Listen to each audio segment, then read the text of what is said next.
안녕하세요. 조선일보 경제부 김은정 기자입니다. 오늘 뒷담화를 나눌 기사는 여당 중도상환수수료 면제 주장, 당국 팔비틀기 논란에도 검토라는 헤드라인의 기사입니다.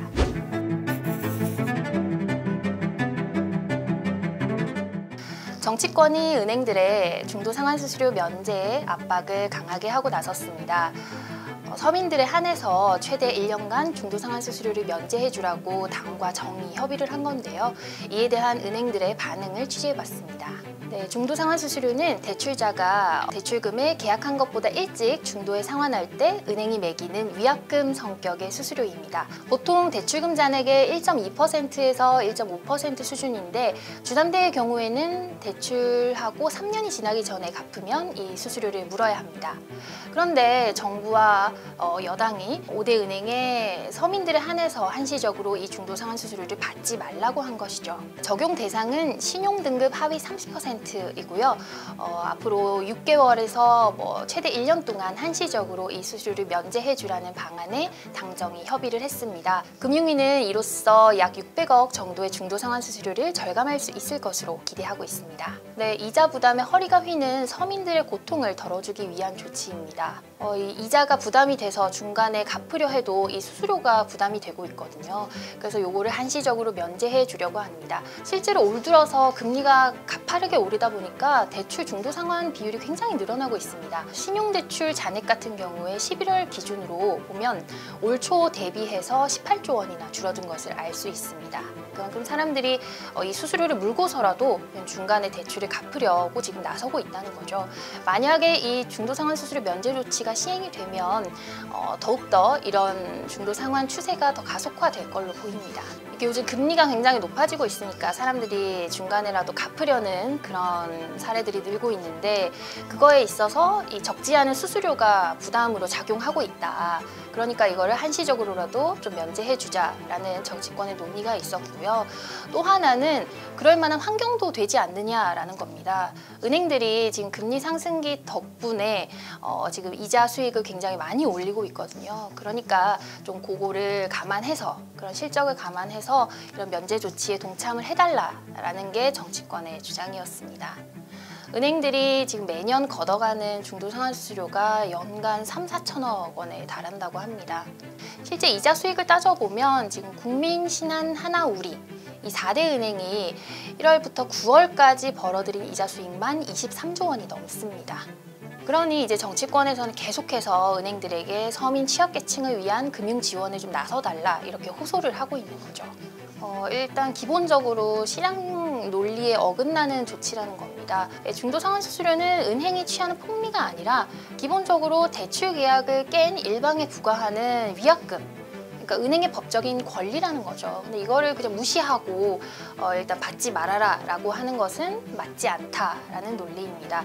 그래서 굉장히 은행권에서 부정적인 기류가 강했는데 당초 예상했던 것과는 달리 좀 적용 대상이 일부 취약계층으로 제한이 돼서 지금은 그렇게 강하게 반발하고 있지는 않은 상황입니다.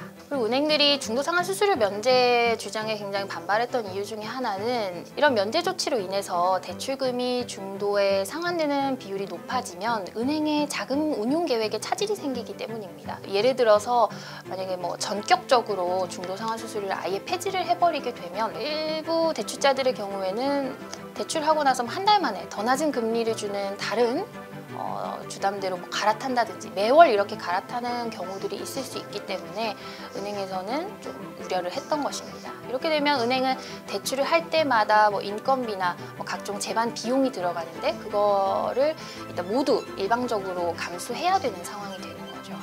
그리고 이제 은행에서는 이런 말도 합니다.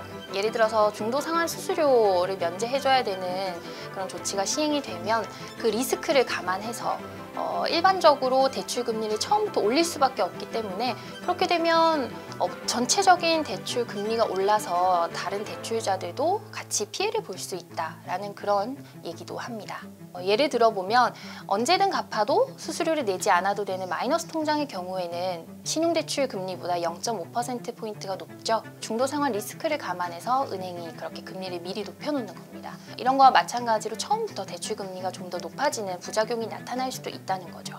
네, 사상 최대 이익을 올리고 있는 은행이 당정의 이 같은 요구를 거스를 수는 없을 것으로 보입니다. 그리고 당초 예상과 다르게 적용 대상이 신용등급 하위 30%인 취약차주로 제한이 됐기 때문에 딱히 반대할 명분도 약하고요. 그래서 앞으로 은행연합회 주도로 해서 5대 은행이 아마 이 구체적인 방안들을 통일되게 내놓을 것 같습니다. 네, 당정 협의 초기 때만 해도 은행권에서는 굉장히 불안해했습니다. 만약에 이 중도상환 수수료 면제 조치를 일괄적으로 적용해라 라는 결론이 나오면 어쩌나 이렇게 굉장히 좀 걱정을 했었는데, 다행히 하위 30%로 좀 적용 대상이 제한돼서 한시름 돌리는 분위기입니다. 네, 외부 환경 덕분에 은행권이 사상 유례 없는 최대 실적을 올리고 있는 만큼 어려운 차주들에게 한시적으로라도 이런 수수료 부담을 면제해주는 것은 필요해 보입니다. 이렇게 중도상환 수수료를 면제해서 더 많은 서민들이 가계 빚을 줄여나갈 수 있도록 은행들이 동참해달라는 뜻도 있습니다. 앞서서 카카오뱅크가 바로 그 효과를 조금 보여줬습니다. 카뱅은 지난 2월에 주담대 상품을 처음 출시하면서 중도상환 수수료 면제 정책을 내놨습니다. 그래서 출시 10개월 만에 대출 잔액 1조 원을 넘어섰는데요. 이들 주담대 이용자의 68%가 가장 만족했던 서비스로 중도상환 수수료 면제 정책을 꼽았습니다. 그리고 한 9개월 동안 카뱅 주담대 이용 고객이 절감한 중도상환 수수료 액수만 14억 원이 넘는다고 합니다. 신용 하위 30%에만 국한되는 혜택이라서 얼마나 실효성이 있겠느냐라는 그런 비관적인 얘기도 나오지만, 이걸 보면 그래도 어느 정도 또 효과를 보시는 분들이 있을 것 같습니다. 지금까지 조선일보 경제부 김은정 기자였습니다.